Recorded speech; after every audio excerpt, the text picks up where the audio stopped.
It is ideal to make weight right before the deadline, right before it's time to step on the scale, because you're gonna be dehydrated for Yeah, less time compared to the old school boxing where you were on weight the night before and then you stay dehydrated the whole night. You cannot sleep yeah, yeah. and stuff. So So yeah, we were cutting from early morning of the day of the weigh-in, and everything's going smoothly, like you said.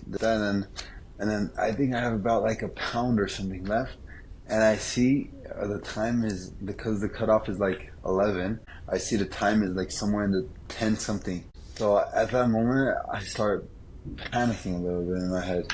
I start panicking. I'm like, are we gonna have enough time? Are we gonna have? I know we'll make the weight, but I never like pass the deadline. You know, obviously if we go weigh in, we'll have an extra hour or two or whatever to make weight again. But at that moment, I was kind of my brain started racing. I'm like, am I gonna make it? Am I gonna make the time? And then you from the side, since you came with me to one of those sessions, you're like, Edmund, we're gonna be fine. You have to stay relaxed. Thoughts are just thoughts. I'm thinking. I'm like, oh, it's racing. I'm still panicking, but I'm processing. I'm processing. I'm like, I have to trust my team, trust the process. You know, we've done everything correctly.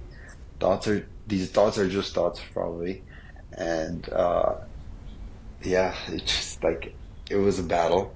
Obviously, it was a battle, but we went through it, made the weight perfectly on time, stepped on the scale, boom, did face offs, hydrated, boom, we were out of there in literally like 30 minutes. yeah, So during that time, I kind of told myself, I'm like, if I'm battling through this, I battled through this wake up, I battled through this adversity in my head that I was like overthinking. I'm like, in the fight, I'm gonna battle through anything that comes my way, and you know, rightfully so.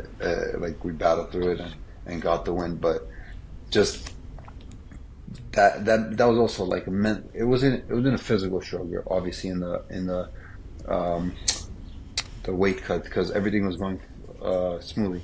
More of a mental battle I had to have with myself there. So I'm glad, you know, I had you guys next to me in my corner to keep me calm and yeah, and that's something that helped me go to the fight even stronger.